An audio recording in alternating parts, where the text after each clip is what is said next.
Good morning student. कल जो आपका टॉपिक था इलेक्ट्रिक पोटेंशियल वो कंप्लीट हो चुका है।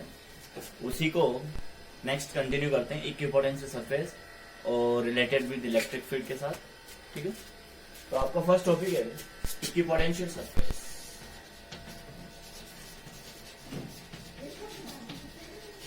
इक्विपोटेंशियल सरफेस, ठीक है। What is the meaning of equipotential surface? Particular surface पर जो number of end point present होंगे उन पर इलेक्ट्रिक पोटेंशियल की वैल्यू इक्वल होगी। मींस यूनिफॉर्म इलेक्ट्रिक पोटेंशियल जिस सरफेस पे पाया जाता है वो सरफेस इक्विपोटेंशियल सरफेस कहलाती है। अब इस पर्टिकुलर पार्ट को डिस्क्राइब करने के लिए आपको सिस्टम ऑफ चार्ज को समझना होगा। तो first of all equipotential surface क्या होगी बेटा? जिस पर्टिकुलर सरफेस पर इलेक्ट्रिक पोटेंशियल की वैल्यू इक्वल और यूनिफॉर्म ऑर्डर में पाई जाती है वो इक्विपोटेंशियल सरफेस कहलाती है। ठीक, जैसे मान लो आपके पास ये कोई स्फेरिकल सरफेस है और इस स्फेरिकल सरफेस की बात कर रहे हैं तो यहां पर टोटल पॉजिटिव चार्ज अवेलेबल है। पॉजिटिव चार्ज अवेलेबल होने के कारण यहां पर potential value V is equal to KQ upon capital R। This value is belongs to the surface. इसका मतलब इसकी वैल्यू होगी VS। VS की वैल्यू यहां पर KQ अपॉन कैपिटल R आई है। इसका मतलब पर्टिकुलर स्फेरिकल फॉर्मेट के अंदर बात कर रहे हैं, इस सरफेस पर इलेक्ट्रिक पोटेंशियल की वैल्यू इक्वल होगी। ठीक है, अब सरफेस पर number of end point present होंगे। Number of end point which are related to VS, so that is uniform potential. Uniform potential, ठीक है। यूनिफॉर्म पोटेंशियल का मतलब प्रत्येक पॉइंट पर V की वैल्यू क्या रहेगी? सेम रहेगी। बताइए पोटेंशियल डिफरेंस क्या होगा? 0। पोटेंशियल डिफरेंस आपके इक्विपोटेंशियल सरफेस के केस में 0 आएगा। इसका मतलब डेल्टा V की वैल्यू अगर यहां पर 0 है तो आप क्या बोल सकते हो कि किसी भी पर्टिकुलर चार्ज को इस पर्टिकुलर इक्विपोटेंशियल सरफेस पर डिस्प्लेस करने के लिए जो वर्क डन अमाउंट होगा वो होगा बेटा 0। इसका मतलब the complete work done is 0। तो यहां पर फर्स्ट क्वेश्चन ये बनता है, क्वेश्चन नंबर फर्स्ट, कि particular small Q coulomb charge displace करवाया जाता है between two point present on equipotential surface. तो इक्विपोटेंशियल सरफेस पर जो चार्ज फाइंड आउट किया जा रहा है उस पर W is equal to Q into 0। Delta V की वैल्यू अगर यहाँ पर 0 है तो वर्क डन अमाउंट क्या हो जाएगा? Q multiply by 0। Now work done is 0। तो पहला क्वेश्चन, जैसे मान लो एग्जाम्पल है आपके पास 1 microcoulomb charge shifting from to point A and B on equipotent surface, then calculate the amount of work done. Clear? First question यहाँ पे complete होता है। उसके बाद इक्विपोटेंशियल सरफेस की प्रॉपर्टीज के बारे में डिस्कस करेंगे। तो 1 बाय 1 डिस्कस करते हैं। पहला पॉइंट क्या है वो देखिए। First point, each and every point present on this equipotential surface have uniform potential. पहला तो V इक्वल होगा, प्रत्येक पॉइंट पर V की वैल्यू क्या होगी? इक्वल होगी। Second, amount of work for displacement of charge on this surface is 0। Third है आपके पास electric field lines always passing from this surface at 90 degree. इसका मतलब इलेक्ट्रिक फील्ड लाइन्स ऑलवेज इस पर्टिकुलर सरफेस से निकलेगी, वो 90 डिग्री पे निकलेगी। अच्छा, नेक्स्ट, इसी फॉर्मेट में वर्क डन 0 कैसे लेते हैं? जैसे मान लो यहां पर इलेक्ट्रिक फील्ड लाइन्स कहां है? 90 डिग्री पे। इसको ध्यान से सीखिए, ये इलेक्ट्रिक फील्ड 90 डिग्री पर है। क्लियर? चार्ज को डिस्प्लेस करवाना है तो चार्ज को डिस्प्लेसमेंट इस डायरेक्शन में करवाया जाएगा। तो इस पर जो फोर्स लगेगा वो किस डायरेक्शन में लगेगा? 90 डिग्री पर। आपको पता है theta is equal to 90 degree and F perpendicular displacement vector, तो वर्क डन क्या हो जाएगा, 0। तो अमाउंट ऑफ वर्क डन 0 होने का नेक्स्ट कॉन्सेप्ट ये भी हो सकता है यहाँ पर इससे रिलेटेड कि इक्विपोटेंशियल सरफेस पर जो इलेक्ट्रिक फील्ड होता है वो सरफेस के 90 डिग्री होता है, एंड जो पर्टिकुलर चार्ज को डिस्प्लेस करवाना है उस पर लगने वाला फोर्स इस डायरेक्शन में, डिस्प्लेसमेंट इस डायरेक्शन में, तो एफ एंड डी वेक्टर अगर 90 पे होगा तो W is equal to F D cos theta, cos 90 क्या होता है, 0 होता है। इसका मतलब वर्क डन हो गया आपके पास 0। फोर्थ जो इंपॉर्टेंट पॉइंट है उसको थोड़ा ध्यान से देखिए। Each and every conductor surface is related to the equipotential surface, means किसी भी पर्टिकुलर कंडक्टर सरफेस को जब पोटेंशियल लेवल से या पोटेंशियल सोर्स से कनेक्ट किया जाता है तो वो पर्टिकुलर कंप्लीट वॉल्यूम को इक्वल पोटेंशियल पे सस्टेन करता है। इसका मतलब क्या हुआ, यहां पर कंडक्टर सरफेस, जो कंडक्टर सरफेस है वो कंप्लीटली इक्विपोटेंशियल सरफेस होगी। किस केस में, क्योंकि यहां पर जो पोटेंशियल लेवल होगा वो कंप्लीट वॉल्यूम में इक्वल होगा। तो इक्विपोटेंशियल सरफेस से रिलेटेड पॉइंट्स कंप्लीट होते हैं। अब आपको नेक्स्ट बताया जाएगा कि जैसे मान लो सिस्टम ऑफ चार्जेस की मैंने बात करी, एक पॉइंट चार्ज लेते हैं, पॉइंट चार्ज के कारण किस टाइप का सरफेस जनरेट होगा, ठीक है। चलो first of all discuss about point charge. वाला है आपके पास पॉइंट चार्ज, ठीक है। जैसे मान लो एक पर्टिकुलर पॉइंट चार्ज को आपने सेंटर पॉइंट ऑफ स्फीयर पे पुट कर दिया, इसका मतलब प्लस क्यू कहां रखा हुआ है, यहां पर। प्लस क्यू के कारण कैपिटल रेडियस का जो सिस्टम एक एनक्लोज्ड स्फीयर जनरेट हुआ है तो उसका जो आउटपुट है वो देखिए बेटा स्फेरिकल ऑर्डर में जनरेट हुआ है। Electric field lines goes outsided from this centre of charge, तो इलेक्ट्रिक फील्ड लाइंस बाहर की ओर है। इसका मतलब जो आपके पास सरफेस जनरेट हुई है that is surface is related to the spherical surface. इसका मतलब पॉइंट चार्ज से इक्विपोटेंशियल सरफेस कौन सी आएगी, स्फेरिकल। स्फेरिकल इक्विपोटेंशियल सरफेस कौन सी आएगी, spherical equipotential surface. Second point आपके पास है, सपोज इलेक्ट्रिक फील्ड लाइन लेते हैं, यूनिफॉर्म इलेक्ट्रिक फील्ड के अंदर बात करेंगे तो इक्विपोटेंशियल सरफेस कौन सी जनरेट होगी, सेकेंड है आपका यूनिफॉर्म इलेक्ट्रिक फील्ड लाइंस। तो all uniform electric field lines are parallel. जब इलेक्ट्रिक फील्ड लाइंस को आप पैरेलल लेंगे तो आपके पास जो इक्विपोटेंशियल सरफेस निकल के आएगी वो एक पर्टिकुलर क्रॉसिंग पॉइंट पर पास होती हुई एक प्लेन को रिप्रेजेंट करेगी। इसका मतलब दैट इज प्लेन। मीन्स आप कह सकते हैं कि जब electric field lines uniform order की ली जाएगी तो इक्विपोटेंशियल सरफेस आपको प्लेन मिलेगी, ठीक।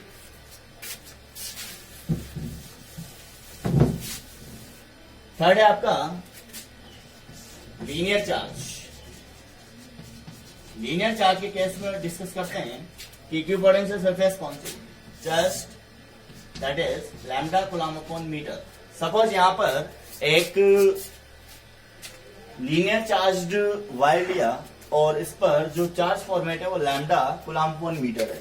बताइए इसके चारों ओर गाउसियन सरफेस क्या जनरेट होगी, एक तरह से सिलेंड्रिकल ली थी तो इसको पैक कर दीजिए सिलेंडर में, और जो सिलेंडर आपने जनरेट किया है अराउंड इट, तो यहां पर इक्विपोटेंशियल सरफेस बाउंड्री वाइज बात करेंगे वो मिलेगी आपको सिलेंड्रिकल। इसका मतलब इस पार्ट के लिए बात कर रहे हैं, आपको क्या जनरेट किया जा रहा है, इसके अराउंड सिलेंडर जनरेट करवाया जा रहा है।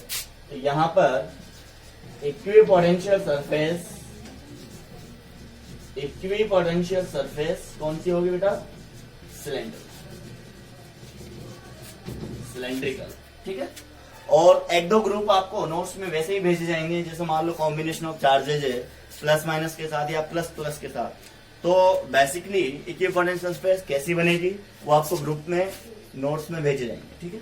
इक्विपोटेंशियल सरफेस बहुत इंपॉर्टेंट टॉपिक है, डेफिनेशन आती है plus numerical, single line numerical आता है। चलो नेक्स्ट टॉपिक है electric field related with potential. ये इंपॉर्टेंट टॉपिक है। टॉपिक क्या है बेटा, टॉपिक को नोट करेंगे। देखिए, relation between E vector and V means आपको यहां पर इलेक्ट्रिक फील्ड को पोटेंशियल लेवल के साथ रिलेट करना है। तो there are two surface and B। देखिए इसको ड्रॉ किया जा रहा है यहां पे, ठीक। इसका पोटेंशियल लेवल V है, इसका potential level V minus dV। Clear?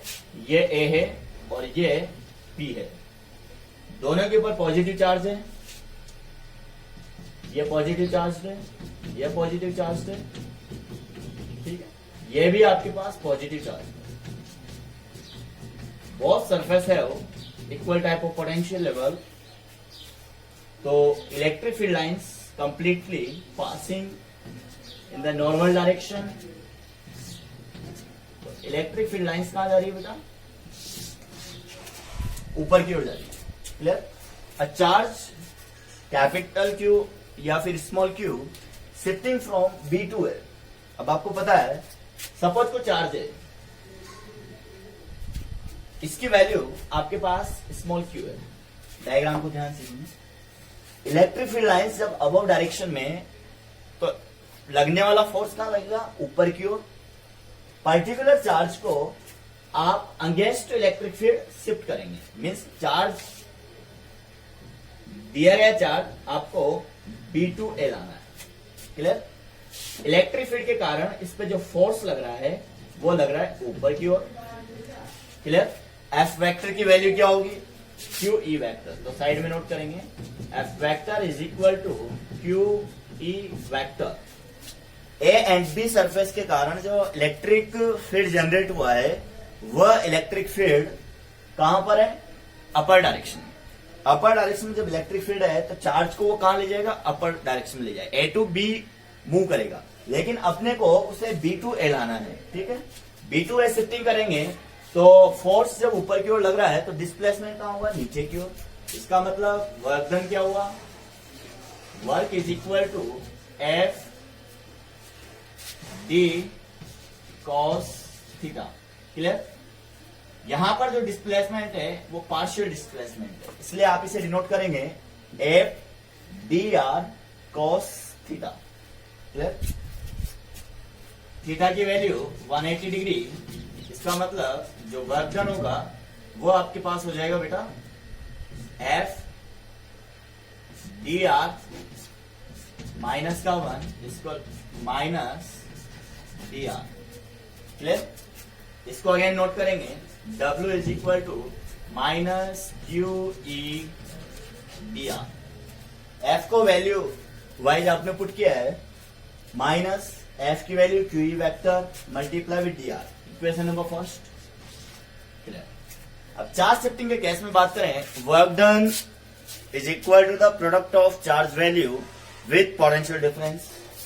Charge small q shifting from B to A. Now work done formula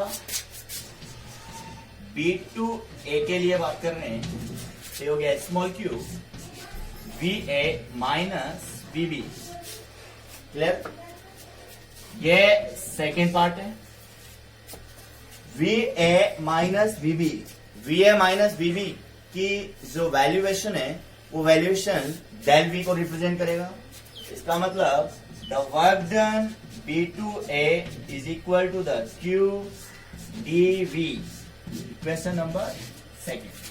ठीक है, इसको सेकंड कंसिडर कीजिए। तो डायग्राम आपको अच्छे से समझ में आ गया होगा। अब B to A के लिए बात करते हैं।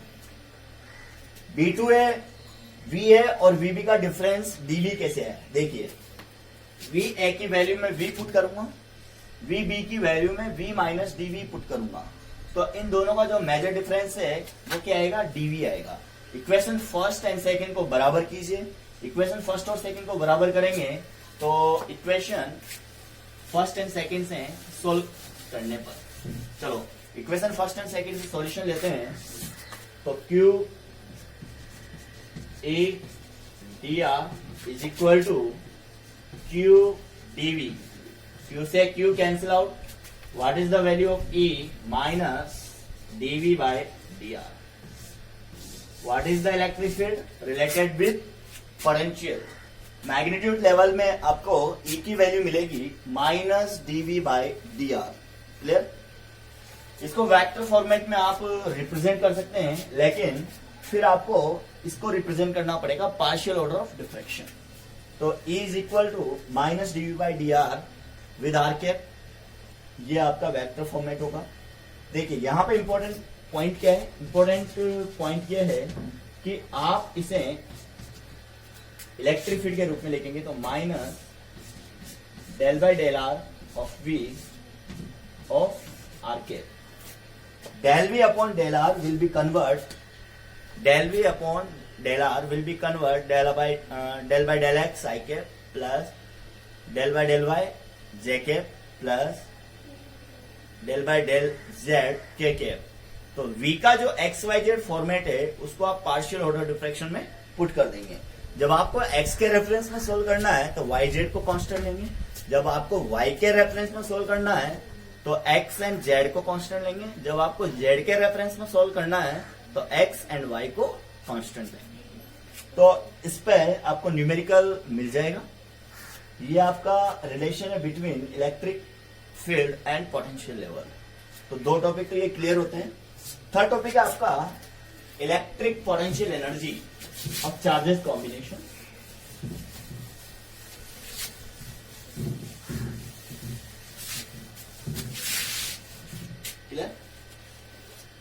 इलेक्ट्रिक पोटेंशियल एनर्जी कैलकुलेट करते हैं। Electric potential energy for pair of charge, for pair of charge. देखिए टॉपिक को डिस्कस करने से पहले आपके पास एक फॉर्मेट आया था W is equal to K Q Q upon small R. फिर आपने W अपॉन क्यू को सॉल्व किया था के क्यू अपॉन आर। फिर आपके पास V आया के क्यू अपॉन आर। एक ऐसा डेरिवेशन आपको करवा दिया गया है ऑलरेडी। तो डेरिवेशन क्या था, there is plus capital Q coulomb charge that is at a smaller distance point be present and from infinity small q shifting towards p point। तो यहां पर जो सिनेरियो डिजाइन किया था उसके अंदर अमाउंट ऑफ वर्क डन का जो डेरिवेशन है वो डेरिवेशन आपको इस टॉपिक में नोट करना है। कंप्लीट डेरिवेशन जो पोटेंशियल का स्टार्ट किया था वो इस स्टेप तक नोट करना है। W is equal to K Q upon R। और फिर finally there are two charge, तो इसको आपने कहां शिफ्ट कर दिया, स्मॉल q पर। P पॉइंट पर स्मॉल q चार्ज को शिफ्ट कर दिया। Capital Q and small q separated by smaller distance. Now electric potential energy small u is equal to K Q Q upon R. अगर normal फॉर्मूले की बात करें तो u is equal to k Q1 Q2 upon r. Small Q1 capital Q coulomb होगा, small Q2 small Q coulomb होगा।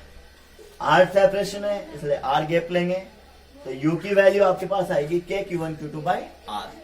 अब ये पर्टिकुलर टू चार्ज के केस में फॉर्मूला बनता है। अगर मान लो दो चार्ज की जगह यहां पर नंबर ऑफ 3 चार्जेस को प्रेजेंट कर देते हैं तो सिंपल है, यहां पर आपने एक ट्राइंगल लिया, ट्राइंगल से आप इलेक्ट्रिक पोटेंशियल एनर्जी कैलकुलेट करेंगे। कैसे, जैसे मान लो एक ट्राइंगल दिया आपने, यहां से बात करते हैं Q1 Q2 एंड Q3।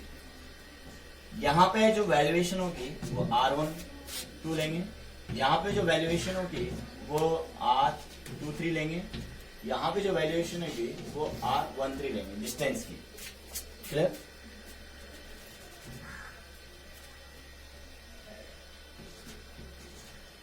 देखिए, there are number of charge is 3, यहां पर नंबर ऑफ 3 चार्जेज है। तो बेटा इसका कॉम्बिनेशन फाइंड आउट करने के लिए आपके पास एक फॉर्मूला आएगा n-1/2। मैंने n की जगह 3 रखा, 3 - 1 2 डिवाइड बाई 2 कैंसिल आउट 3।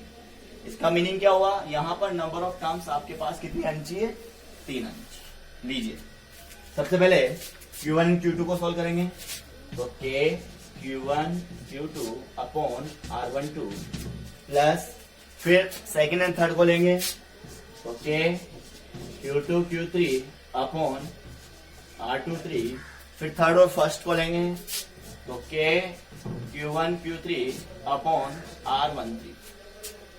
अब सपोज ये इक्विलैटरल ट्राइंगल होता तो R12 R13 R23 की वैल्यू क्या हो जाती, R हो जाती है। इसका मतलब U is equal to K Q1 Q2 by R, K Q2 Q3 by R and K Q1 Q3 by R। तो K अपॉन R यहाँ पे कॉमन आ सकता है, और जो नेक्स्ट पॉइंट आपके पास बचेगा, the total U is equal to summation I बराबर 1 to n काउंट होगा, तो यहाँ पर K अपॉन R कॉमन आ गया और ये आ जाएगा QI एंड I डैश। ठीक, QI बराबर 1 से काउंट होगा, QI डैश उसका नेक्स्ट चार्ज होगा। यहाँ पर ग्रुपिंग ऑफ चार्जेस को एक्सप्लेन किया गया है, ऐसा ही न्यूमेरिकल आपको नोट्स में भेजा जाएगा। तो आज की क्लास का जो बेसिक फॉर्मेट था, इक्विपोटेंशियल सरफेस से रिलेटेड, रिलेशन से रिलेटेड और साथ में इलेक्ट्रिक पोटेंशियल से रिलेटेड है। तो जो आपको प्रीवियस क्वेश्चन मैंने दिए हैं उसके बाद अभी 1-2 क्वेश्चन और भेजे जाएंगे, देन नोट्स आपको यूज करना है एंड देन आफ्टर नोट्स फिर इसके न्यूमेरिकल देंगे। ठीक है, नेक्स्ट क्लास में आपको इलेक्ट्रिक डायपोल से रिलेटेड इलेक्ट्रिक पोटेंशियल एनर्जी का डेरिवेशन करवाया जाएगा, जो कि बहुत ज्यादा इंपॉर्टेंट है। उसमें आपको ये बताया जाएगा कि इलेक्ट्रिक डायपोल के केस में इलेक्ट्रिक पोटेंशियल एनर्जी को कैसे सॉल्व करते हैं। तो आज का वेरिएंट इतना सही था। ठीक है।